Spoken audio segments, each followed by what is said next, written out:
예, 귀한 찬양 감사합니다. 전후 좌우 돌아보면서 같이 인사 나눠볼까요? 참 귀하십니다. 참 귀하십니다.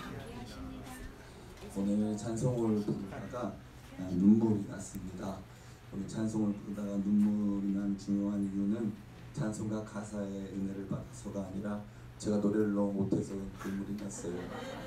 예배 인도자로 서 있는데 참 자격이 없다, 예배 방해자 아닐까 이런 생각이 많이 들었습니다. 빈번한 외부 사역으로 말미암아 오늘도 오후 예배 마치고 부산에 내려갑니다. 빈번한 외부 사역으로 말미암아 건강관리 또 옷관리 제대로 못해서 성도님들 모두에게 불편을 드리고 예배를 방해한 것 같아서 제가 참 원흉이다 이런 생각을 많이 하고 여러분 모두에게 진심으로 사과드리고 싶고 또 성도님들이 얼마나 저처럼 부족한 교역자를 목회자를 또 담임 목사로 이렇게 세워주셔서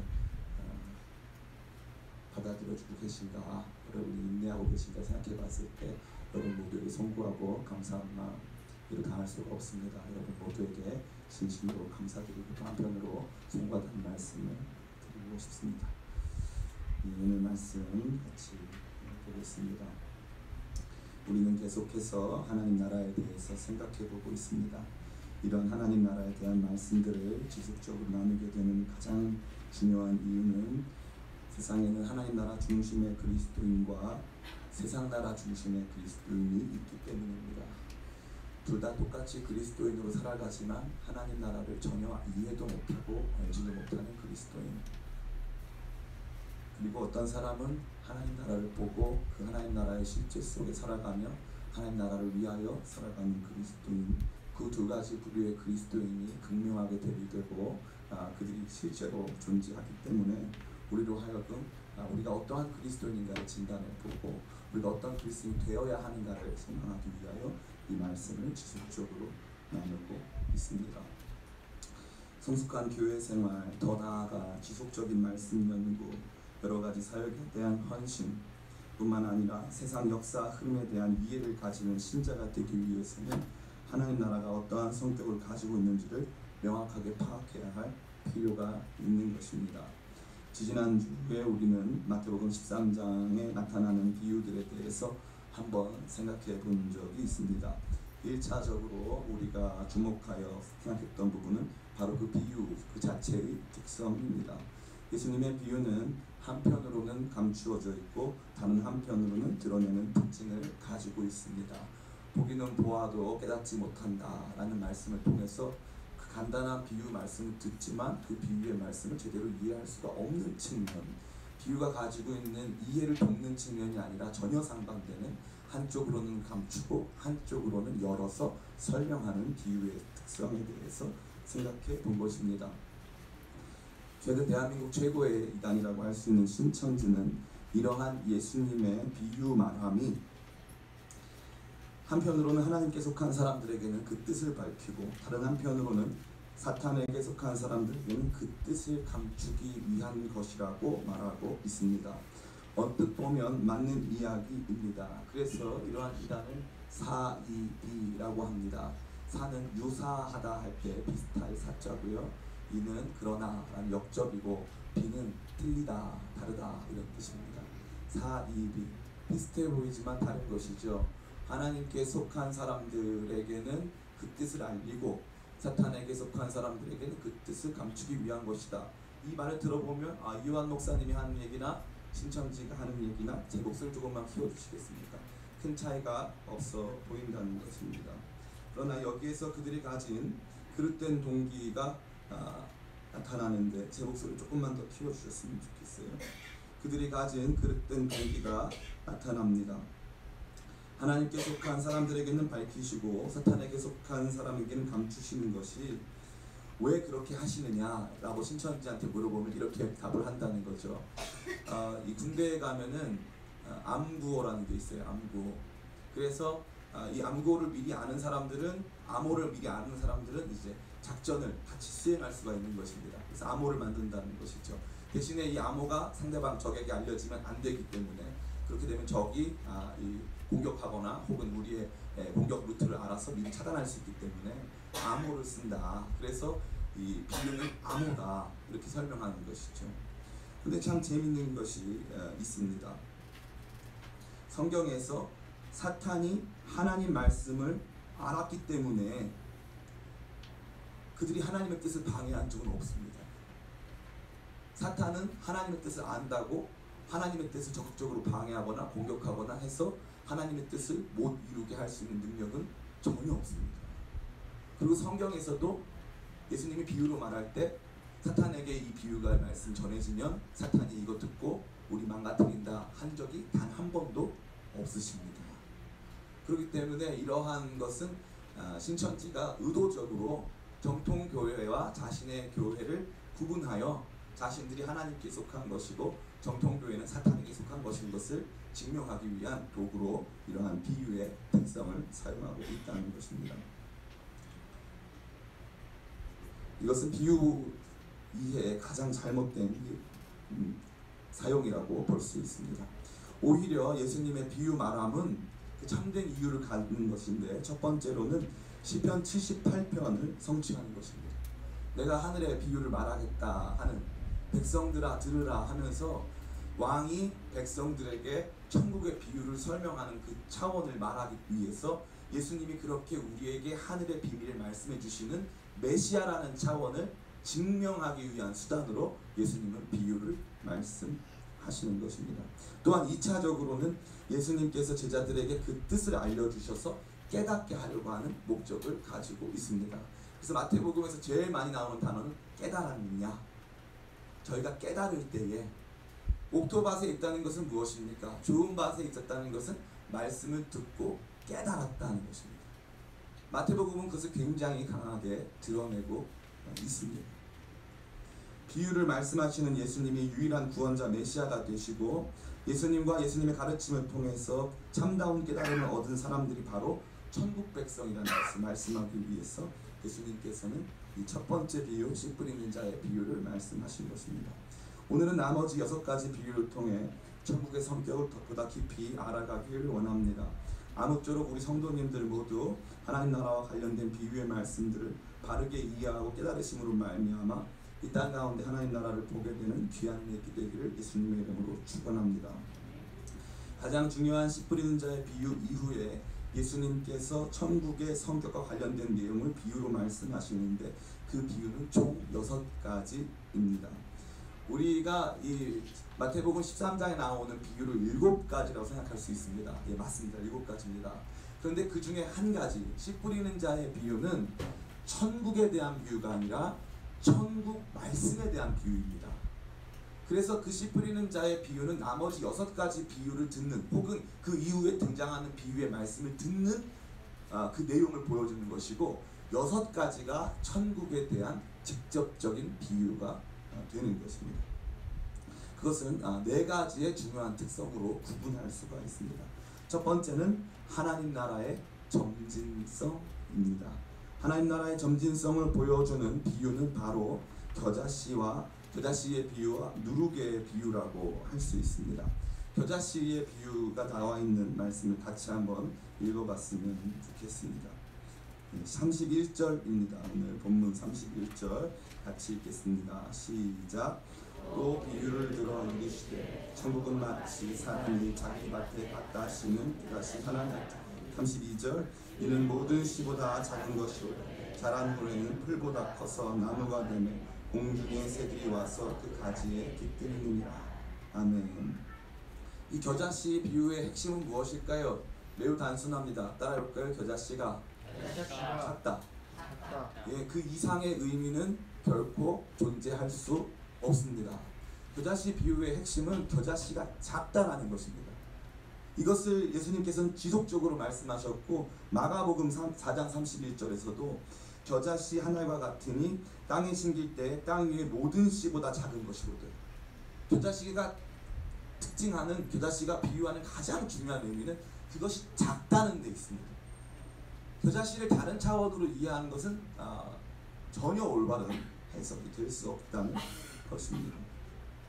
그렇기 때문에 이 비유가 매우 명확하게 보여주는 것은 천국 확장이 매우 큰 배율로 일어난다는 것입니다.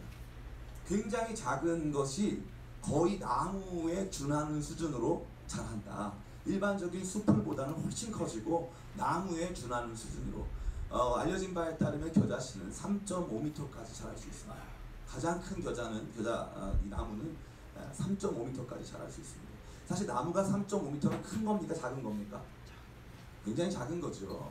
그런데 겨자씨 한 알이 0.01g 정도라고 생각해 봤을 때 겨자씨 한 알에서부터 출발하여 3.5m로 자란다는 것은 굉장히 큰 성장을 보여주는 것입니다.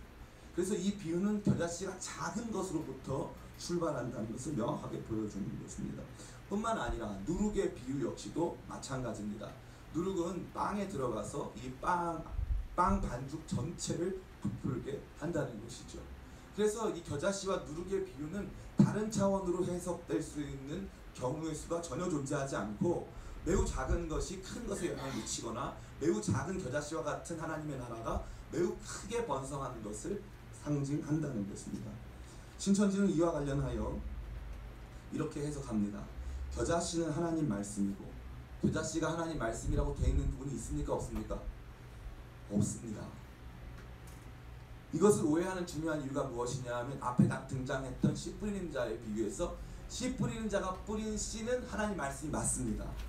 그러나 이 겨자씨는 하나님 말씀으로서 상징하는 것이 아니라 이 겨자씨는 작다는 데 그 의미가 있다는 것이고 씨 뿌리는 자가 뿌리는 것은 천국 말씀이라고 했는데 이 겨자씨는 천국은 겨자씨는 천국, 씨 뿌리는 자가 뿌린 씨는 천국 말씀, 다른 것을 이야기하고 있다는 것을 여러분 주목해 볼 필요가 있습니다. 신천지는 겨자씨는 하나님 말씀이고 좋은 밭에서 자라나면 좋은 밭이라는 단어가 겨자씨 비유에 있습니까? 없습니까? 없습니다. 좋은 밭에서 자라나면 나무와 같이 크게 자란다고 가르칩니다.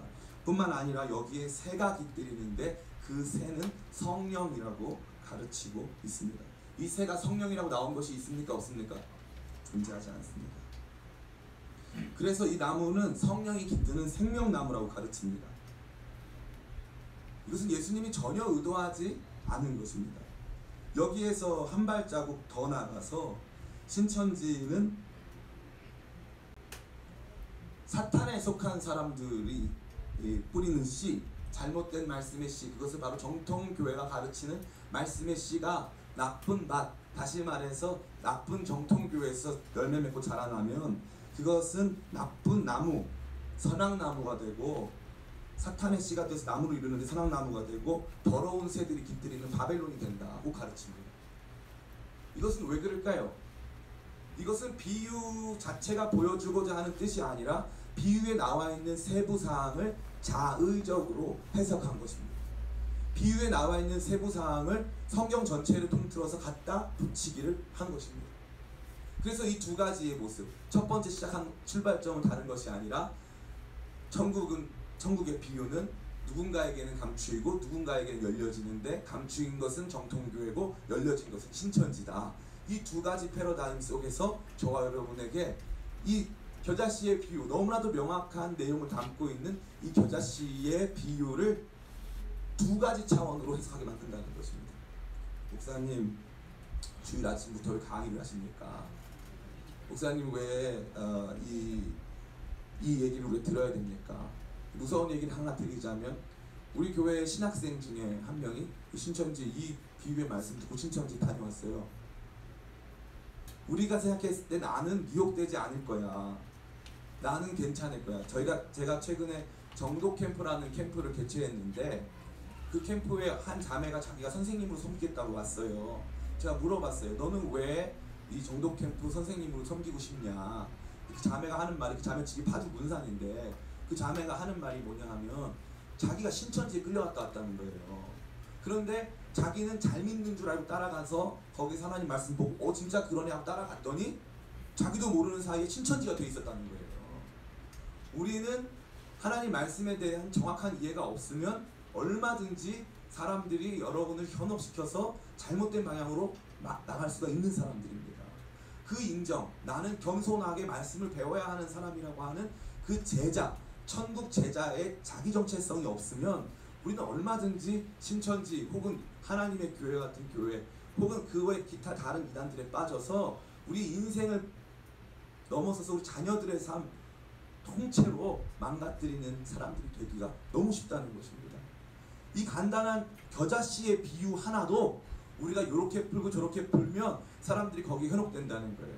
그리고 거기 현혹되는 사람들이 가방끈이 짧고 학벌이 낮은 사람들일까요? 아닐까요? 그렇지 않습니다. 사회적으로 명망 있는 사람들도 굉장히 많이 따라가요. 더 안타까운 것은 신천지도 아니고 이 정통 교회 중에서도 이 비유의 말씀을 전혀 잘못된 방향으로 푸는 교회가 있습니다. 신천지 동영상에 보면은 그 교회가 등장하는데 그 교회가 여러분이 이름만 대면 아는 교회예요. 심지어 우리가 아는 사람들도 많이 다녀요. 얼마나 안타깝습니까? 신천지가 놀리고 있는 거예요. 그 교회가 증거한 겨자씨의 비유는 잘못됐습니다. 신천지가 그걸 가지고 놀면서 정통교회 신자들 다 바보 멍청이다 이렇게 말하고 있는 거예요. 저와 여러분은 바보 멍청이가 아니길 간절히 원합니다.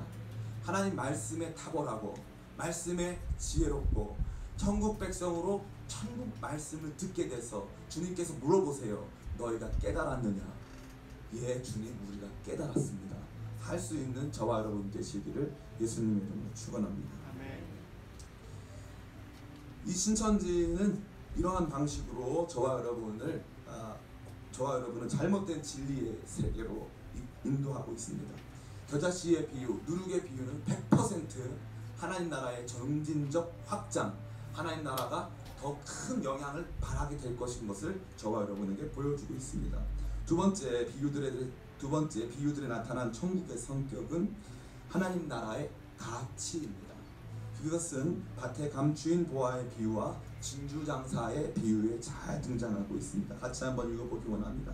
44절부터 46절입니다. 같이 읽겠습니다. 시작.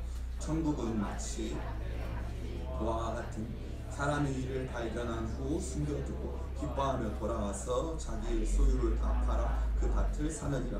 또 천국은 마치 좋은 진주를 구하는 장사와 같으니 극히 값진 진주 하나를 발견하며 가서 자기의 소유를 다 팔아 그 진주를 사느니라. 아멘. 이 비유에는 차이점도 있고 공통점도 있습니다. 차이점은 무엇이냐면 하나는 우연히 발견한 것이고 다른 하나는 적극적으로 발견한 것입니다. 그래서 한 사람은 어떤 것이냐 하면은 밭에 감추인 보화를 사람이 이를 발견했다는 것이죠. 두 번째는 다른 차원인데 다른 점인데 이 보화를 찾고 있었다는 것입니다. 천국은 우연히 이 보화를 발견한 사람들이나 또 이 보화를 찾고 있었던 모두에게 큰 가치를 갖는데 여기서 공통점이 등장하는데 둘 다 자기의 소유를 다 팔아. 46절에도 자기의 소유를 다 팔아. 천국의 가치는 그 가치를 우연히 봤건 그 가치를 추구하며 살았건 어떤 사람들에게든지 자기의 소유를 다 팔 만큼의 가치를 지닌다는 것입니다. 이것이 천국이 보여주는 가치입니다. 자기 소유를 다 판다는 것이죠. 모든 것을 다 팔았다는 것입니다. 얼마나 놀랍습니까? 천국은 이만큼 가치가 있는 것입니다. 앞서서 살펴본 것이 천국의 점진성. 천국이 궁극적으로는 굉장히 작고 보잘것없어 보이지만 궁극적으로는 굉장히 크고 굉장히 큰 영향력으로 수많은 이 사람들에게 영향을 미치게 될 것을 보여준다는 차원이라면, 두 번째는 천국의 가치는 우리의 모든 것을 다 팔도록 한다는 것이죠. 그것이 매우 대단한 것입니다. 세 번째입니다. 세 번째 천국의 특성은 바로 이 천국이 영적 전쟁을 진행하고 있다는 것입니다. 이것은 가라지의 비유에서 잘 등장하고 있습니다. 우리 24절부터 30절 같이 한번 읽어보겠습니다. 시작. 예수께서 그들 앞에 또 비유를 들어 이르시되 천국은 좋은 씨를 제 밭에 뿌린 사람과 같으니 사람들이 잘 때 그 원수가 와서 곡식 가운데 가라지를 덧뿌리고 갔더니 싹이 나고 결실할 때 가라지도 보이거늘 집주인의 종들이 와서 말하되 주여 밭에 좋은 씨를 뿌리지 아니하였나이까? 그런데 가라지가 어디서 생겼나이까? 주인이 이르되 원수가 이렇게 하였구나. 종들이 말하되 그러면 우리가 가서 이것을 뽑기를 원하시나이까? 주인이 이르되 가만두라. 가라지를 뽑다가 곡식까지 뽑을까 염려하노라. 둘 다 추수 때까지 함께 자라게 두라. 추수 때에 내가 추수꾼들에게 말하기를 가라지는 먼저 거두어 불사르게 단으로 묶고 곡식은 모아 내 곡간에 넣으라 하라. 아멘. 천국의 중요한 특징은 천국은 전쟁 중인데 천국은 원수의 방해가 있다는 것입니다. 그래서 25절에 보니까 사람들이 잘 때 그 원수가 와서 곡식 가운데 가라지를 덧뿌리고 갔다 라고 말하고 있습니다. 원수는 천국을 방해하는 세력이 맞습니다. 이 천국에 대한 방해, 그러나 이 전쟁은 이 대등한 수준으로 이루어지는 전쟁이 결코 아닙니다. 이 집주인, 이 씨를 뿌린 이 주인은 이 가라지를 왜 두었죠? 가라지가 불쌍해서 두었어요? 알곡 때문에 두었어요? 알곡을 보호하기 위해서 두었습니다. 하나님 나라의 전쟁, 킹덤 워, 이 하나님 나라의 전쟁을 수행함에 있어서 하나님께서 이 전쟁을 파상적으로 완전히 지금 승리를 다 거두지 않는 중요한 이유가 알곡을 남겨두시기 위한 것입니다. 알곡 추수 때까지 가라지를 그대로 두시는 것, 다시 말해서 일단 잠시 묵인하시고 방관하는 것에 불과한 것입니다. 천국은 이러한 전쟁, 지속적으로 하나님께서 이 알곡을 거두시기 위한 일들을 감당하시는데 그 일을 방해하는 세력이 있고 그 방해는 미비하고 그 방해는 잠시 하나님께서 묵과하시는 것에 불과하다는 것을 말해주고 있는 것입니다. 우리가 영적 전쟁을 수행할 때 마치 이럴 때가 있어요. 영적 전쟁에서 지면 내 인생도 죽고 우리 가정도 다 파괴될 것이다.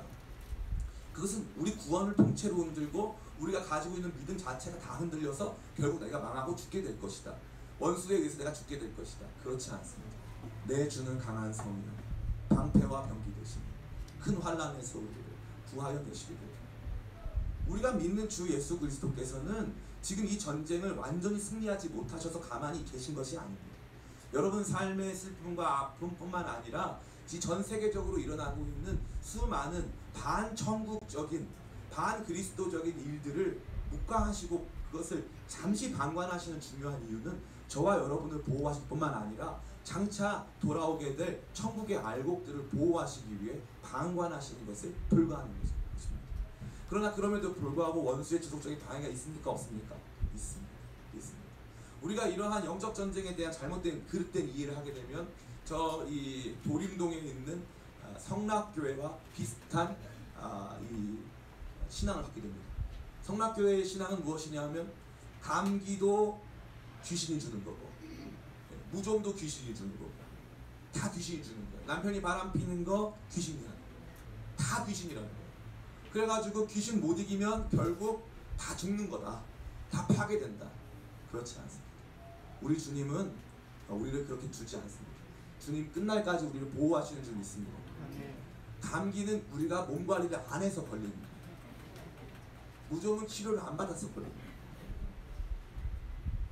그런 것에 대해서 우리가 지나치게 영적인 전쟁을 우리 자신을 통째로 파괴할 수 있는 것처럼 너무 두려워하거나 너무 큰 가치를 두게 되면 절대 안 된다는 것이죠. 우리는 이 영적인 전쟁을 관망하며 바라볼 필요가 있습니다. 전쟁이 없다고 생각해서도 안 됩니다. 전쟁은 존재합니다. 그러나 그들이 우리를 상하게 할 수는 없습니다. 우리를 구원으로부터 완전히 끊을 수는 없다는 것이죠. 그것이 매우 중요합니다. 하나님 나라는 지속적으로 전쟁이 중에 있습니다.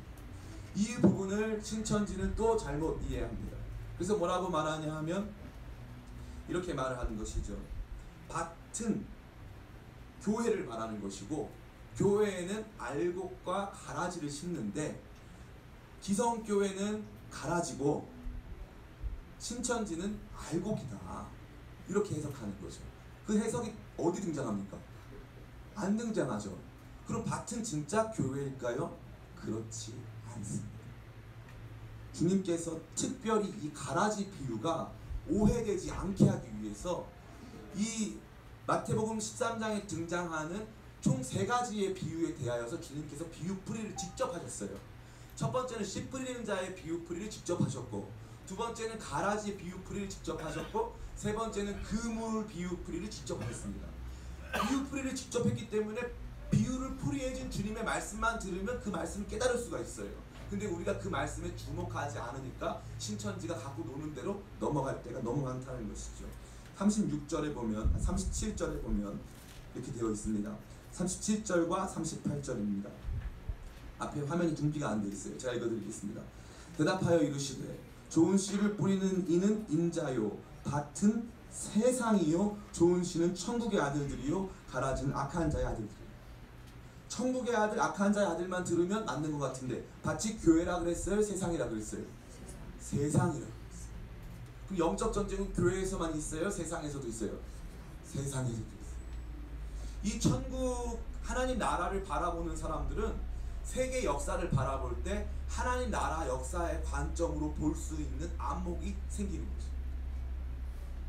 지금 점증하고 있는 한반도 내에 이 긴장, 점증하고 있는 이슬람 세력의 확산, 그들의 이 폭력적 이 전도의 확산이 하나님 나라를 방해하고자 하는 몸부림이라는 거죠. 우리는 이러한 부분들을 지나치게 간과할 때가 있어요. 물론 그것이 성경 역사를 세대로 구분하여서 성경 역사에 따라서 다른 역사가 출몰한다 라고 하는 차원의 이해는 결코 아닙니다. 그러나 분명한 것은 하나님 나라와 그 하나님 나라를 대적하는 세력이 존재하고 날마다 전쟁 중에 있다는 것을 발견하는 것은 매우 중요한 것이죠. 사람들의 마음을 자꾸 주님께로부터 멀어지게 만들고 천국을 보지 못하게 만드는 여러 가지 요소들을 우리가 발견하고 그것들을 유의해야 할 필요가 있다는 것입니다. 마지막으로 천국의 중요한 성격은 바로 마지막 심판이 있다는 것입니다. 천국은 심판한다는 것입니다. 천국은 모으면서 한편으로는 분리합니다. 천국의 모음은 다른 것이 아니라 양쪽 다를 모으는 거예요. 알곡만 모으는 것이 아니라 가라지도 모은다는 거예요. 알곡과 가라지 전체를 다 모아서 이것을 나중에 따로 분리한다는 것입니다. 이 내용이 가장 잘 등장하는 것은 바로 가라지 비유와 더불어 그물의 비유인데 우리 그물의 비유를 한번 보기를 원합니다. 47절부터 50절까지입니다. 같이 읽어볼까요? 시작. 또 천국은 마치 그물에 가득함에 물가로 끌어내고 앉아서 좋은 것은 그릇에 담고 못된 것은 내버리느니라. 세상 끝에도 이러하리라. 천사들이 와서 의인 중에서 악인을 갈라내어 풀무불에 던져 넣으리니 거기서 울며 이를 갈리라. 그물의 비유에서 정확하게 드러나는 것은 무엇입니까? 그것은 좋은 것은 담고 못된 것은 내버린다. 49절에 보니까 이렇게 되어 있어요. 세상 끝에도 이러하리라. 천사들이 와서 의인 중에서 악인을 갈라내어. 천국은 지속적으로 분리. 심판은 그러한 방향으로 일어나는 것입니다. 의인과 악인 모두가 심판을 받습니다. 우리가 잘못된 생각을 하는 사람들이 많은데 우리는 심판 안 받는다, 이런 사람들이 있어요. 우리도 심판을 받습니다. 우리가 받는 심판은 그러나 지옥에 들어가기 위한 심판은 아닙니다. 우리도 부활하여서 같이 심판에 참여하게 되는 것이죠. 심판이 존재합니다. 천국은 반드시 우리 자신이 어떠한 존재인가를 드러내고 우리 자신을 심판하게 될 것입니다. 그것을 명확하게 보여주는 말씀이 마태복음 25장에 등장하는 열 처녀의 비유와 달란트 비유, 양과 염소의 비유, 그 비유들을 통해서 명확하게 천국이 심판하고 있음을, 심판하게 될 것인 것을 명확하게 말해주고 있다는 것입니다. 이것이 천국의 네 가지 특성입니다. 천국의 점진성, 천국의 가치, 천국의 전쟁, 천국의 심판. 이 네 가지 차원을 예수님께서 말씀하셨습니다. 그러면 이 말씀을 다 들은 우리는 어떻게 해야 됩니까? 이것은 세 가지 방향으로 저와 여러분을 이끌고 있습니다. 첫 번째는 따라해 볼까요? 하나님 나라의 확장을 바라봐야 합니다. 선교는 지속적으로 확대되고 있는 하나님 나라의 확장을 보여주고 있습니다. 제가 정말 입이 아프도록 말하고 있는데 기독교 역사상 교회가 작아진 적이 있을까요? 없을까요? 단 한 번도 없습니다. 교회는 단 한 번도 작아진 적이 없습니다. 목사님 1995년도랑 2005년도랑 2015년도에 다 교회가 작아졌던데요. 예, 대한민국에서는 작아질 수 있지만 그 과정에서 중국, 남미, 이슬람 세계에서 엄청난 부흥이 일어나서 기독교는 전 세계에서 가장 빠르게 성장하는 종교입니다. 이슬람 세력이 아무리 폭력으로 막아도 천국을 막을 수가 없어요. 기독교는 가장 빠르게 성장하고 있습니다. 선교는 하나님 나라 확장의 가장 중요한 원동력입니다. 오늘날도 수많은 선교사님들이 나가 열방에서 자신들의 생명을 담보로 천국의 말씀을 증거하고 천국의 확장을 열어가고 있습니다. 우리는 이러한 부분에 눈을 떠야 합니다. 예수님께서는 6가지의 비유를 통하여서 하나님 나라가 확대되고 있는 모습을 보여줬음에도 불구하고 우리는 하나님 나라의 확장은 보지 못하는 사람들이 너무나도 많습니다. 하나님 나라 확장을 보지 못하기 때문에 하나님 나라에 베팅하는 사람이 없어요. 하나님 나라에. 최근에 이 8.2 대책을 통해서 문재인 정부가 집값을 좀 잡으려고 노력을 하고 있습니다. 다주택자들이 많이 긴장하고 있고요. 강남 4구를 비롯한 이 투기 지역으로 묶인 지역에서는 상당히 많은 아픔의 소리가 들려오고 있습니다. 사람들이 투기를 하는 중요한 이유는 투기를 할 정도로 거기에 많은 돈을 베팅하는 중요한 이유는 무엇입니까? 그 가치가 오르기 때문일까요? 오르지 않기 때문일까요? 오르기 때문입니다. 오르기 때문에. 어떻게 해서든지 거기에 투자해서 나중에 확장된 가치, 증가된 가치를 누리기 위한 것이죠. 천국이 겨자씨처럼 작은데 나무처럼 자란다는 것은 수익률로 봤을 때 수천 %를 능가하는 것입니다. 제가 만약에 이 교회에서도 이걸 해요. 심지어 목사님들이 다단계 교회에서 예배 끝나고 광고 시간에 우리 교회에서 미랄 펀드를 시작했습니다. 수익률은 대략 1000% 정도 되는데 성도님들 관심 있으시면 참여해 주시기 바랍니다. 성도님들이 문의를 할까요? 안 할까요? 다 문의합니다. 돈을 걸까요? 안 걸까요? 겁니다. 걸어요. 심지어 그래서 최근에 뉴스에 난 교회도 60억 걸었어요. 60억. 담임 목사님이 하자고 하는 펀드에 60억을 걸었는데 망했어요? 잘 됐어요? 망했어요. 망해요. 천국은 망하지 않습니다. 유명한 투자자 워렌 버핏이 있어요. 워렌 버핏은 투자의 귀재라고 알려지고 최근까지 전 세계에서 2번째, 3번째 돈이 많은 사람이에요. 워렌 버핏의 투자 원칙은 늘 안정된 투자예요. 안정된 투자. 철도, 석유, 코카콜라 등의 수백 년에 걸쳐서 안정된 수익을 보여주는 데에다 투자하는 것입니다. 천국은 2000년 안정된 투자 수익률을 보여주고 있어요. 단 한 번도 작아진 적이 없어요. 단 한 번도 투자 원금을 손실한 적이 없고 단 한 번도 투자자들의 마음을 실망시킨 적이 없어요.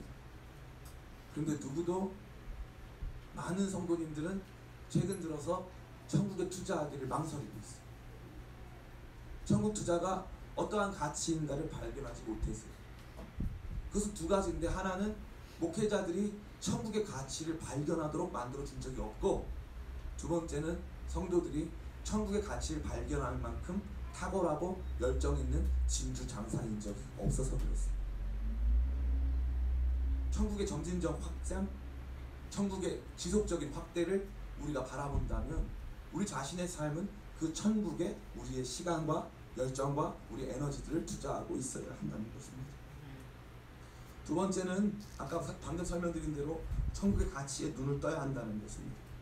밭에 보화가 숨겨져 있고 진주 장사가 전문가만 알아볼 수 있는 진주를 알아본다는 것은 천국의 가치가 숨겨져 있다는 것을 의미하는 것이죠.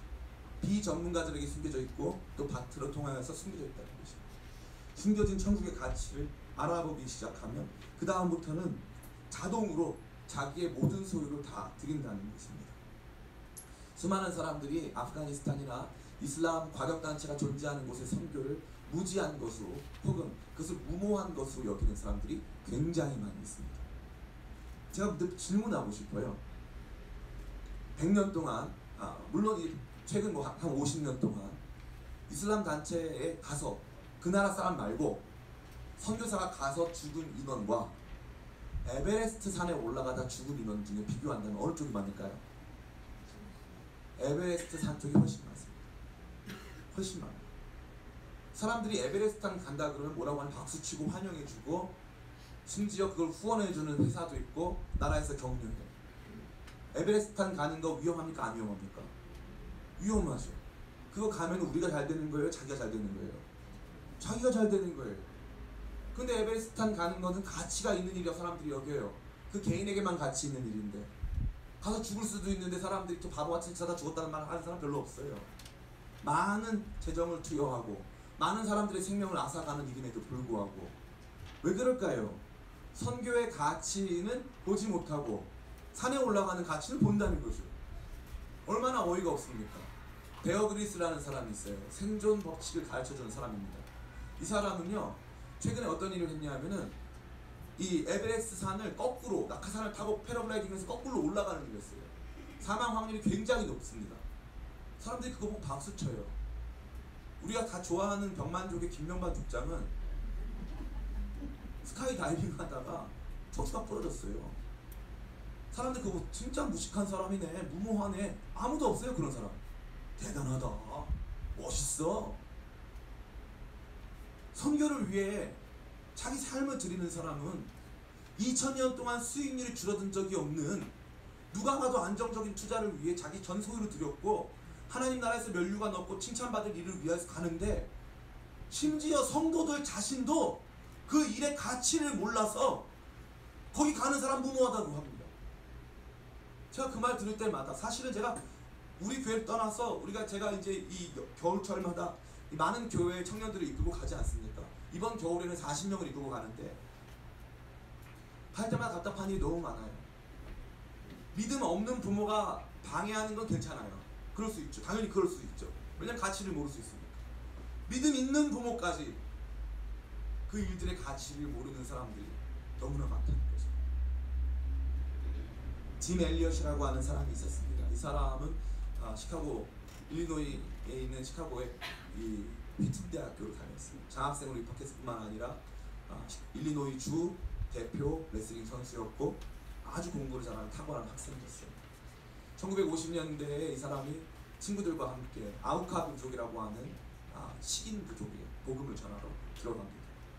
식인 부족에게 복음을 전하러 들어가면서 이들이 총을 들고 가요.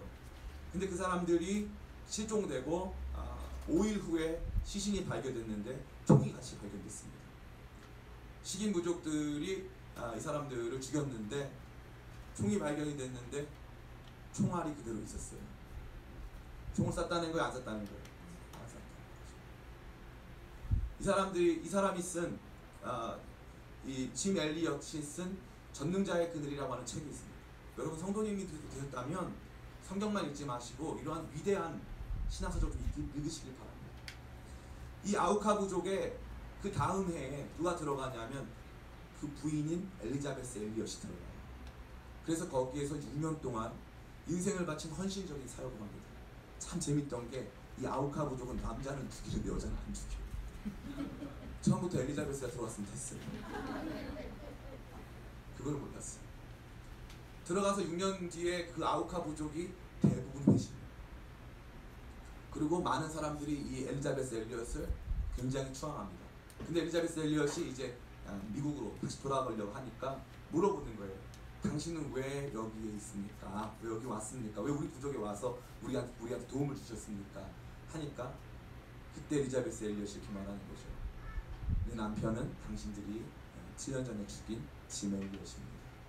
그 복음을, 남편이 전하던 복음을 전하기 위해 제가 여기 왔습니다. 전 부족이 다 회심하고 아우카 부족이 기독교 부족이 됐어요.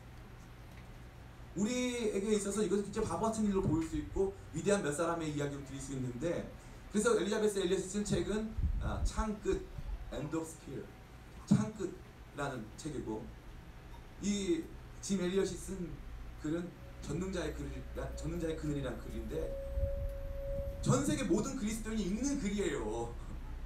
일반적인 사람들 다 읽어요. 교회 다니는 사람들이 이전 책을.